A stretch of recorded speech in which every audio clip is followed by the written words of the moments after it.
friends. Welcome to Shannon's Lumber Industry Update. This is episode 17, and today I'm going to continue our series on buying lumber, and I want to talk about buying lumber online today.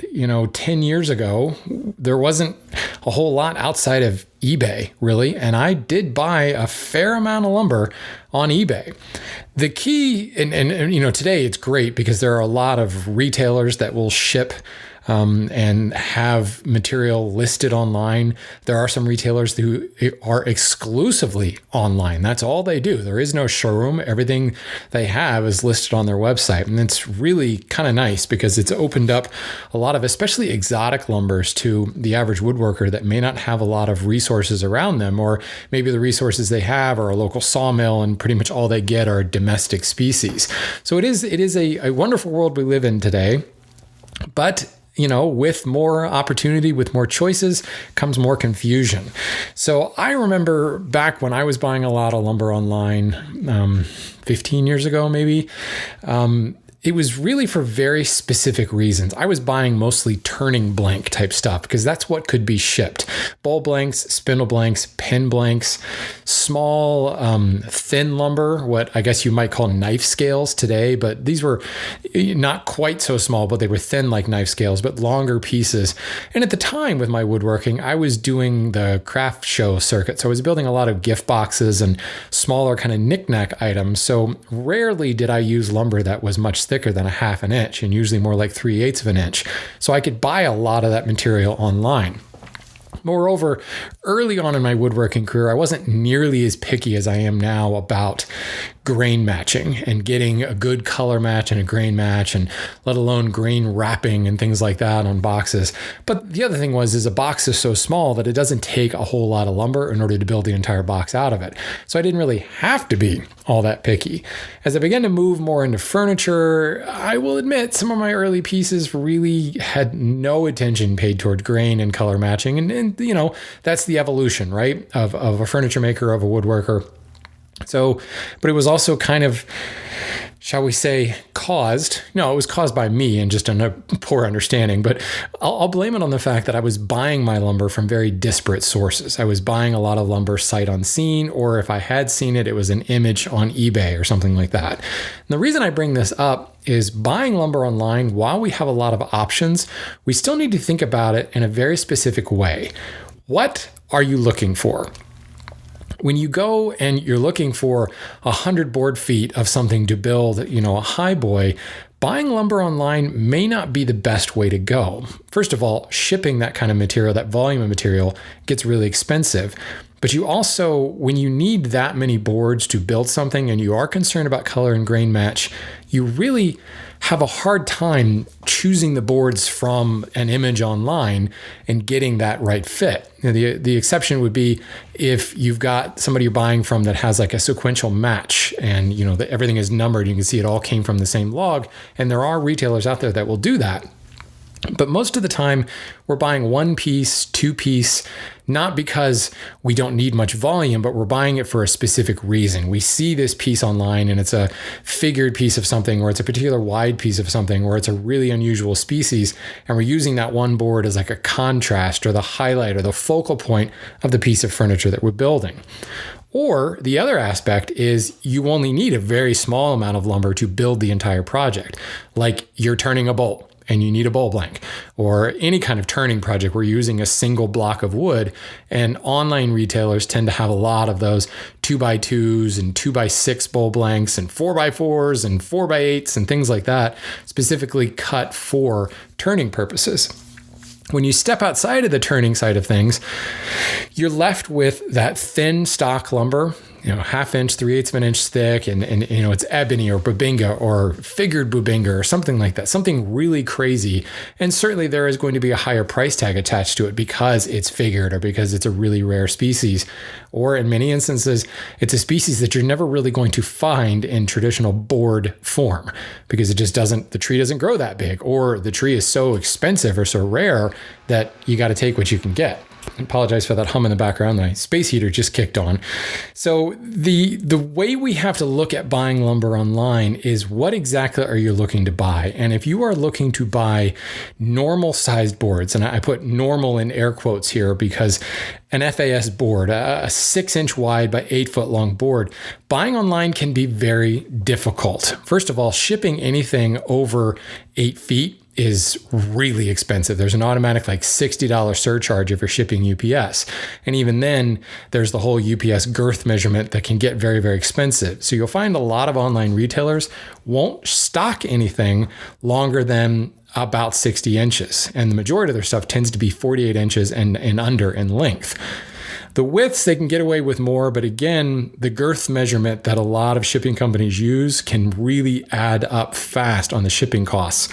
And the best online retailers, if you go back to the episode I did with Bell Forest, you know that because so much of what they do is shipped, they're able to get really good deals with the carriers. A lot of these smaller retailers don't have that option, and they're shipping, 1-2 packages at a time, especially the guys you're buying from on eBay. It's just not something they're shipping a lot, and they can't get any kind of wholesale deal with the carrier. So shipping becomes very, very cost prohibitive.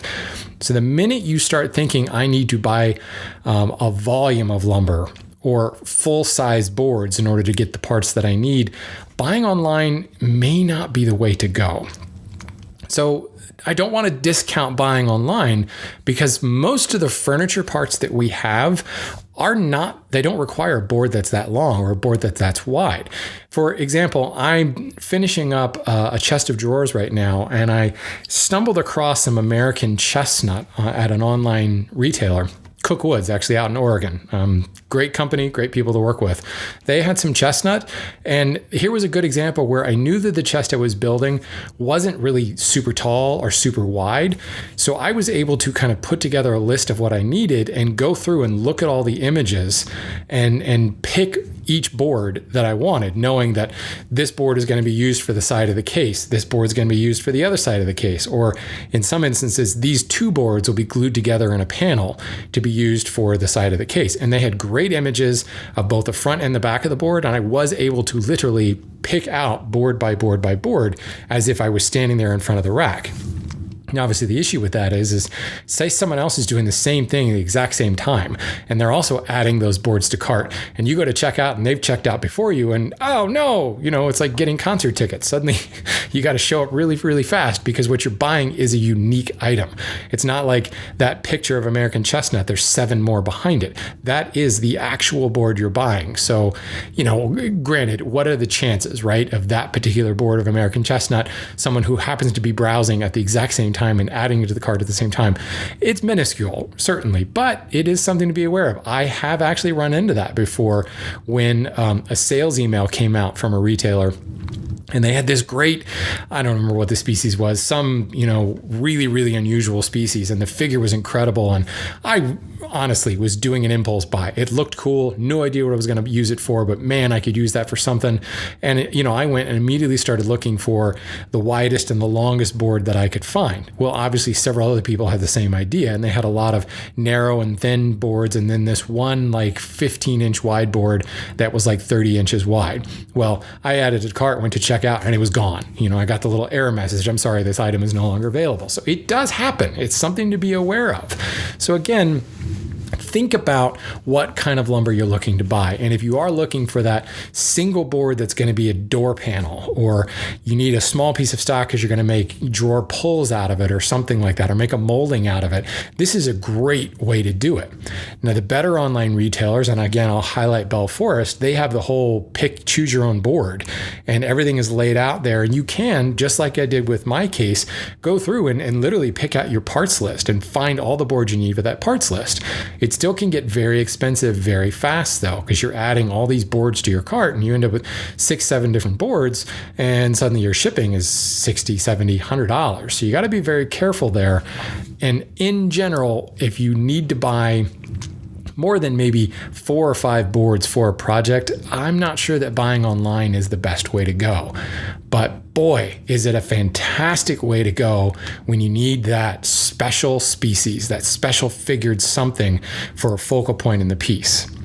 Now, this would be most of the online retailers. The same thing would apply for eBay.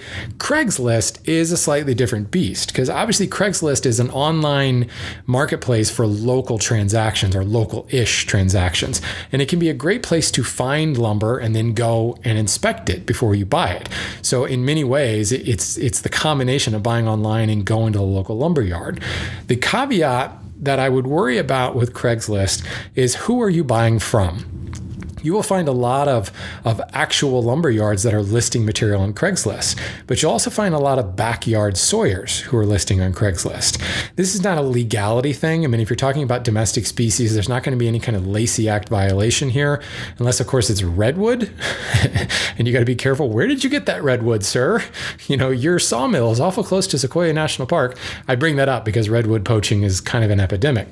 There are certainly protected lands, and you have to wonder, where did this person get this material? But for the most part, it's usually somebody that has some land or maybe has a Wood-Mizer bandsaw mill or something, and they're buying logs from a tree removal company or from the local municipality or whatever, and they're sawing it up and have their own little backyard operation. What you have to be curious about, though, you certainly want to go and inspect that material, but you want to ask a lot of questions. You know, first, where did these boards come from? Where did this log come from? Just get the backstory, find out where it came from, and that will alleviate some of the concerns because you don't know what's in that log. And as they sawed it into boards, they probably uncovered the nails and the buckshot and the bullets and all the other stuff that might damage your tools later on. But just having an understanding of where it came from also can help with the backstory. You know, hey, I built this beautiful piece of furniture, Grandma, and, you know, it came from the forest over 3 blocks over or something. That's kind of cool to know that. But on the other side of things, tell me about your process, Mr. Backyard Sawyer. What did you do once this was sawn? What kind of drying has been done? Has it been dried at all? You know, if you're going and visiting these Craigslist sellers, you probably want to have a moisture meter with you, or ask the guy when you set the appointment to go, is it dried? What's the current moisture temperature? If they don't know, that might be a bit of a red flag and certainly a reason to bring a moisture meter with you. Then the other question is, how was it dried? Was it just air dried? How long has it been air drying? Have you seen any indication of pests? Indication of pests being little holes and piles of sawdust, because there can certainly be pesticide applications, but time and time again, it's been proven that just doesn't cut it. And in fact, USDA, the only thing they accept for a phytosanitary is a heat treatment certificate. The best way to kill these bugs is in a kiln, and you have to bring the wood up. I'm not going to remember the temperature now. I want to say 180 degrees Fahrenheit, but I could be wrong. Don't quote me on that. We'll just say, for the sake of this conversation, you have to bring the wood up to 180 degrees, and it has to stay there for 48 hours. And that's the only way you can be certain that you killed those bugs. Now I'm not even certain it's 48 hours. Now I'm doubting myself. But regardless, the heat treatment certificate shows that this wood has been held at this temperature for this amount of time, and it therefore passes. And now that lumber can be sold. That lumber can be transported across state lines. Unless, of course, there is a quarantine. You're finding this more and more and more with ash and with walnut. There are actually state quarantines that even with a heat treatment certificate, you are unable to move that lumber across state lines. And that's one board or 5,000 boards. It's the same across the board. So, pun intended. So if you are buying from that backyard sawyer, you might be able to fly under the radar with quarantines like that. But, you know, care about your forest, folks. Care about your local trees. And if you're buying walnut from somebody across a 1,000 canker quarantine line, be responsible, all right? There may not be someone standing there policing you saying you can't do that, but there's a reason that these are in place. And whether or not, you know, I don't want the botanists calling in and going, those quarantines don't do jack. Well, maybe that's the case, but you know what? Let's try something, because things like canker and emerald ash borer and powder post, they are very, very real threats to our forests. And, you know, the quarantines might help. They might not help, but at least let's pay attention to it. So if you are buying from that individual, a lot of these checks and balances aren't in place, and it's up to you, the buyer, to be asking these questions, because you don't want to bring a board back that's infested with something. And how are you going to heat treat it if it is? You know, do you have a kiln? Do you have a really, really large oven that you can stick it in and hold it there for a while? You can certainly look into some pesticides, but man, I know people who have done that and it's caused more trouble than anything else. And cold, folks, cold is not the solution. Freezing the board or sticking it out in the Minnesota winter is not the solution. There's been many, many studies that show that these little beasties can go into hibernation or whatever it's called and hang out for months and months and months in the cold and still be fine when it warms up again. It's only the heat treatment that can kill off those bugs consistently. Okay. Yes, there are pesticides out there, but the really, really nasty stuff, let's maybe not play with that. Let's use it to power our time machines and not kill the pests in our logs and our boards and stuff. So Craigslist, again, great place to find a lot of lumber and a great place to find lumber in a larger volume. So as I said before, in buying from these online retailers, and if you need 4, 5, 6 boards, maybe that's not the best solution, but Craigslist can be a great solution. And looking at whoever the seller is on Craigslist and, who is this company? Are they actually a sawmill? Well, a lot of those questions can be answered right away. It also can be a great way to actually identify local sawmills or local retailers that you didn't know about before. So back to the last episode when I talked about how to locate some of these places, Craigslist is another great opportunity because I know a lot of retail lumber yards that also list material on Craigslist. A lot of times they list their offcuts and the byproduct type stuff. Maybe they're less than material or very specific stuff like in-grain cookies and things like that have become really popular. Sometimes live edge slabs, the one-off type stuff can be listed on Craigslist. A lot of these places also have eBay stores, and that's a place where you can look. Amazon has started getting into selling lumber, and through the Amazon marketplace, you actually can find people who are selling lumber. So there are a lot of opportunities online to not only find boards, but potentially find a supplier for the future. So the online thing can bridge that gap by using identify them online and then go and look at it and pick it up locally. Going in that same vein, your traditional lumber yard that we talked about in the last episode, while you're not viewing inventory online, you can still pick up the phone and call them and have it delivered. A smaller sized order, you might get some hemming and hawing on the ability to deliver. But one of the things you can say, if they immediately are like, no, I'm sorry, we won't deliver an order that small, you can say, well, are you delivering anything in this area? How full is the truck coming in my direction? You're calling from New Orleans and you're talking to a lumber yard here in Maryland. And well, do you have a truck coming down this way? Yeah, we have a truck that comes there, next Wednesday. Well, is it full yet? No. How much space do you have left? Well, we could still fit, 5,000 board feet on there. Okay. Well, if I place my order, can you add it in there? And then when that truck is filled, can you bring it? To maybe sometimes they'll even bring it to your house, but other places there may be a local distribution center. I've run into this before when I've bought large items. I bought a new tub years ago when I was remodeling my bathroom, and it was delivered to the warehouse, to the actual distribution center, and I went and picked it up there. I've heard several people who've done the same thing with machinery like Grizzly and Powermatic and things. It gets delivered to that local warehouse right on the highway, and they go and pick it up from there.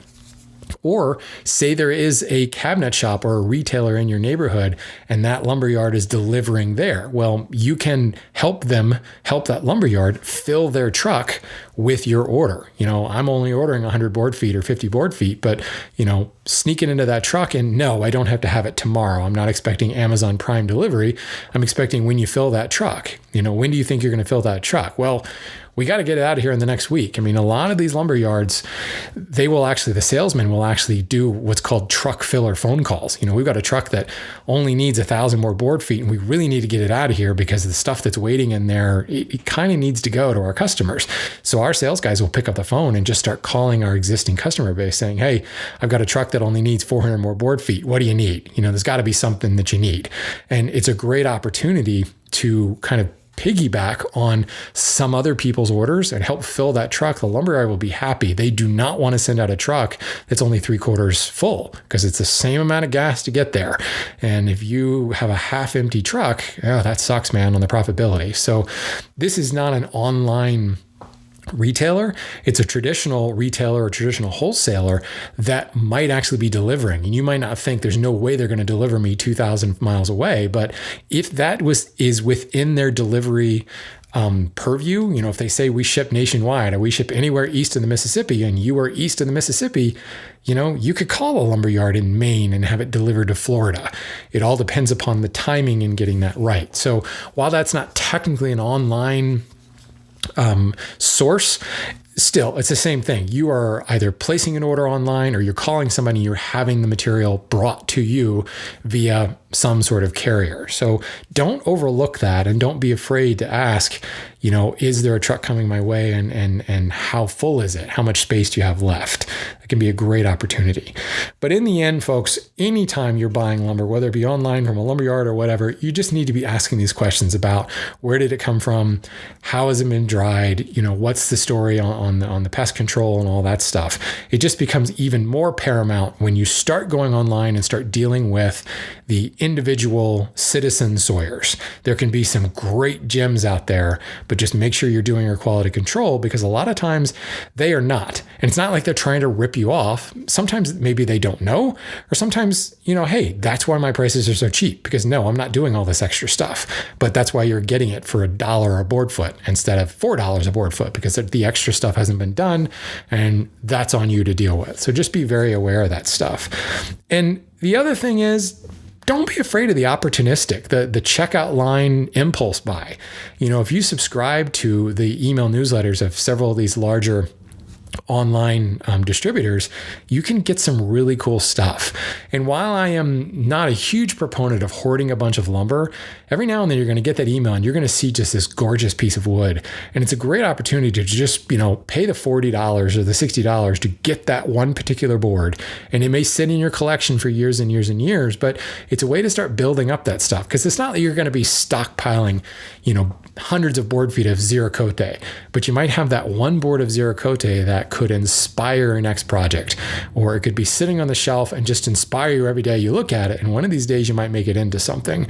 So online is a great opportunity for window shopping and impulse buying and fueling your own design inspiration, because you can buy that single board of a species you can't pronounce from a part of the world you didn't even know it existed. It happens. So this is kind of a shorter and sweeter episode, because there's not much more to say about online buying. It is a very, very viable resource, but you have to kind of couch it with the type of buying that you're looking to do. I really urge you against buying in large volumes. Now, I will say, because I have talked to the guys at Bell Forest, they are one of the companies that will put together project packs, and that is a viable option. And in many instances, the lumber is already S4S'd. They've worked with the supplier. For instance, my buddy Mark over at the Wood Whisperer Guild does stuff with Bell Forest, and they know from Mark how much lumber is needed, kind of the approximate sizes of the parts list and things like that, and they will put together a pack of lumber. Usually they will exceed the amount of material you need, usually that 20% overage, so that you don't have to call them back and order that one more board. So that is an option. And again, with a retailer like Bell Forest, they're getting those great deals on shipping. So you usually can do pretty well. So it is something to think about. There are online retailers who will sell project packs. When I was still running Hardwood To Go, I would do 25 board foot orders, 50 board foot orders. I think I went all the way up to 75 board feet. Beyond that, shipping got really, really expensive. But I was putting together these like miscellaneous packs, or you could buy all one species, or you could just get a random 25 board foot pack or 50 board foot pack that just I went in and I picked boards off. And I still have people today who email me saying, man, I wish you were still around because I got some great material that way. So it's an absolute possibility. This is also a lot of things that you will find on eBay and Craigslist, where these people put together these kind of grab bag boxes or flat rate shipping boxes filled with pen blanks or spindle blanks. It's a great way to buy veneer too, by the way. So online, as I said, it's a very viable resource. Just make sure you are asking the questions you need to ask and look at the photographs. It's great. It's a great way to kind of shop per board. Just don't buy a whole bunch of lumber and expect it all to perfectly color match. That's really the realm of actually going to the lumber yard. So So that brings us to the end of part 2 of our buying guide. Next time, I'm going to get into how you need to prepare for that lumberyard trip. I know far too many people who struggle with this and they end up walking away feeling like they didn't get everything they needed, or maybe they got shafted, or just are plain overwhelmed. I've heard from a lot of folks who have left the lumberyard feeling bad about themselves. So let's see if we can't get you a little bit better prepared next time you head to the lumberyard. Now, I've had a couple of episodes here where I haven't mentioned my patrons. I've been a little remiss in that because I've been focusing on specific issues, but I do want to say a special thank you again to Wes, another great contribution to the show. Rex, you know what you did. You're the man. And Michael have all joined the ranks of our patrons recently. And we are I think a couple dollars away from launching the YouTube channel as of this recording. So thank you to everybody who's gotten us this far. Really excited to be able to start highlighting individual species in a video format. So that's great. We are well on our way. And thank you again to everybody who has supported the show. Having a lot of fun with this. And remember, folks, whether it's at your local lumberyard, your local cabinet shop, or a far-flung place that you've bought online, just go buy some lumber.